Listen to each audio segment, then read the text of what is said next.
Moi aussi. Deux mots simples qui manifestent l'empathie, tout autant qu'ils dénoncent. Quand l'actrice Alyssa Milano lance le hashtag MeToo le 15 octobre 2017, elle ignore alors qu'elle reprend le slogan d'un mouvement du même nom, créé plus de 10 ans auparavant par cette femme, Tarana Burke, travailleuse sociale dans le Bronx.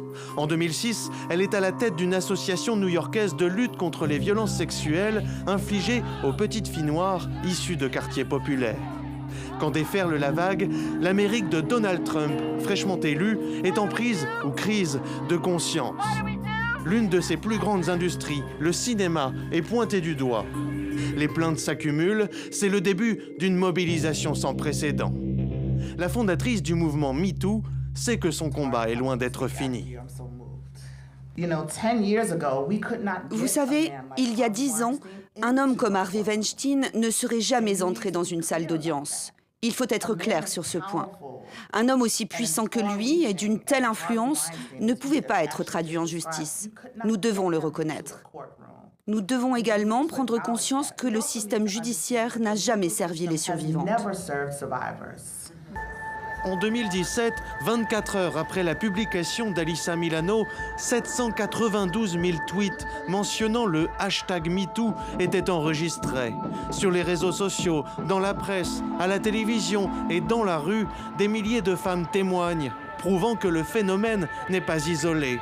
Les violences sexistes et sexuelles sont bien un fait social que ces activistes entendent révéler.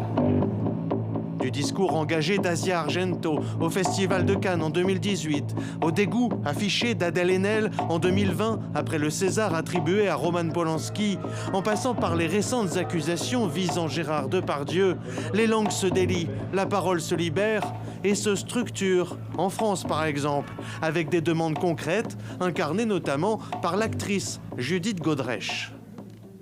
Je me permets de vous demander de constituer une commission d'enquête contre les violences sexuelles et sexistes dans le milieu du cinéma.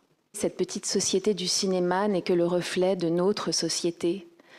Cette famille incestueuse du cinéma n'est que le reflet de toutes ces familles et de tous ces témoignages que je reçois chaque jour. MeToo média, MeToo politique, MeToo théâtre, MeToo hôpital, MeToo garçon. En moins d'une décennie, le mouvement s'est étendu à d'autres milieux socio-professionnels. Il a obligé le législateur à s'adapter, ou du moins à remettre en question la place qu'il accorde à la parole de la moitié de la population. Partout sur la planète, des militantes et des militants exigent de leurs autorités qu'elles répondent à leurs revendications. Féminicide, harcèlement, notion de consentement, prescription. Visiblement, le combat ne fait que commencer.